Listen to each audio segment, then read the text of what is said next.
Deixa eu trazer aqui, olha, o seu Itoshi, lá de Iraí de Minas. Ele falou, Mônica, a questão do setor público, né? Você bem disse, assim, dessa questão da prevenção, da comunicação e também de trazer essa tecnologia. Ele falou, olha, no setor público não tem nem a colocação de holter, aquele que acompanha a pressão da pessoa. Isso, infelizmente, é uma realidade. É uma realidade, mas no caso, ele deve estar falando de mapa, porque a gente tem um holter, que é a parte de arritmia, o mapa para ver a parte de pressão. No caso da parte de pressão, o mapa é um exame importante, mas o mais importante é a avaliação clínica. Então, uma avaliação clínica bem feita, com um bom médico, na atenção primária da saúde, o médico da família, ou mesmo um especialista, né? Enfim, ele pode tratar muito bem a pressão sem o mapa. Então, claro que ter o mapa, o holter, os recursos é importante, mas o mais fundamental é essa atenção ali profissional e esse comprometimento com o tratamento do paciente. Eu tenho aqui a nossa amiga Ione, lá de Uberaba, ela falou que queria saber de você, Rafael, o Dr. Rafael Macedo, se tomar anti-inflamatório interfere nos remédios que são indicados para a pressão, se isso pode alterar? Pode influenciar, né? Esse é um outro problema, né? O uso de anti-inflamatório, são medicações que são vendidas no balcão da farmácia, sem receita, e o abuso de anti-inflamatórios é um problema seríssimo no mundo, né? Hoje muitas pessoas com insuficiência renal, com problemas gástricos por conta de abuso, e eles podem sim, né? A gente sabe que o anti-inflamatório ele pode aumentar a pressão, pode alterar. Olha. Então, preferencialmente, né, não use essas medicações sem orientação médica. Aqui tem uma amiga nossa comentando que ontem enterrou um grande amigo que estava com 51 anos de idade e morreu de infarto. Fumava bastante. Hoje as doenças cardiovasculares são as que mais matam, doutor Rafael? Hoje são as que mais matam, né? A gente sempre tem ali aquela disputa ali com a oncologia, assim, qual que é a primeira causa, mas ainda são os problemas cardíacos, né? E aí a gente, dos problemas cardíacos, principalmente a infarto e AVC, né? O infarto está muito relacionado a diabetes, ao cigarro, e o AVC está mais até relacionado com a pressão alta. A pressão alta ela é um fator de risco maior para o AVC do que para o infarto, tá? Apesar de também contribuir para o infarto, né? Audiência boa lá em Uberaba, um grande abraço para os nossos amigos. A Ivânia tem o braquicardia e às vezes aumenta bastante o batimento. É horrível. O que ela pode fazer? Um acompanhamento necessário. Nesse caso, ela tem que passar por uma avaliação porque tem vários tipos, né, de taquicardia, de bradicardia. A gente precisa avaliar com detalhes para saber o que é, né? Então, o ideal é que ela procure o médico dela lá para conversar a respeito.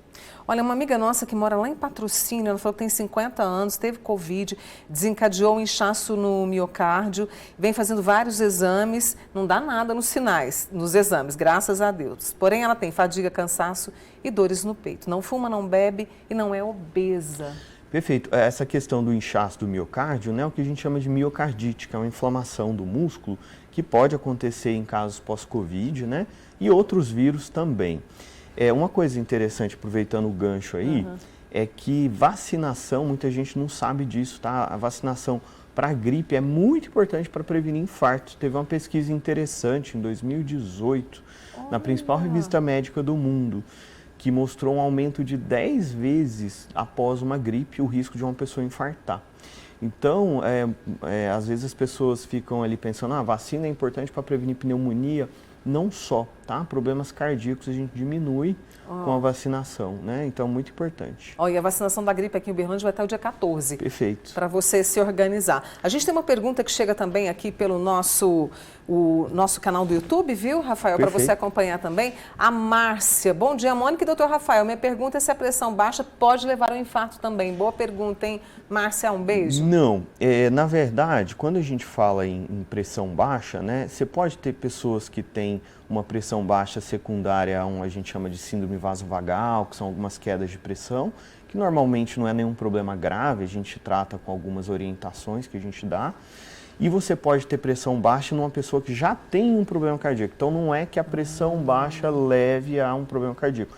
O que acontece em geral são pessoas com coração inchado, fraco, podem ter a pressão mais baixa. Tá? Nosso tempo está terminando, mas deixa eu trazer, porque eu ia te perguntar a respeito da prevenção, né? Perfeito. Essa questão da prevenção, e tem um amigo, é a Renilda, esteticista. Ela falou, Mônica, esse quadro que se apresenta hoje de casos de internação, sedentarismo, sequelas da Covid, né? Isso também interfere nos casos de infarto? O sedentarismo, sem dúvida, né? O sedentarismo, ele é um convite ali a uma vida uma pior alimentação, ao ganho, à obesidade, né?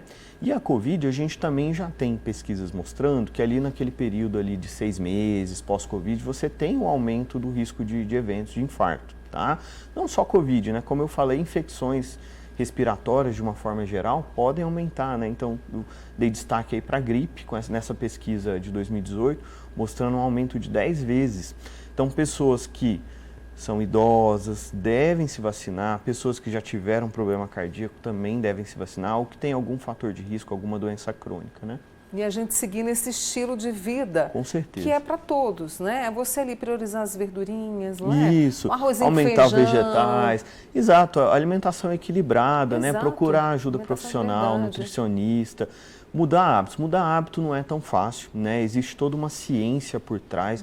Hoje em dia a gente fala em medicina do estilo de vida. Exato. Existe uma ciência de mudança de hábito, tá? A pessoa precisa enxergar o porquê, o que aquilo vai trazer. Se ela não enxerga, ela não muda. Mas tem como mudar, com a ajuda profissional. E aqui está o Dr. Rafael Macedo, que é cardiologista, nessa conversa importante para a gente na segunda-feira. Rafael, foi um prazer conversar com você. Prazer foi meu, muito obrigado. Boa e semana. Espero que possa ter contribuído com as pessoas. Né? Obrigado. Um coração melhor para a gente. Com muito certeza. bem.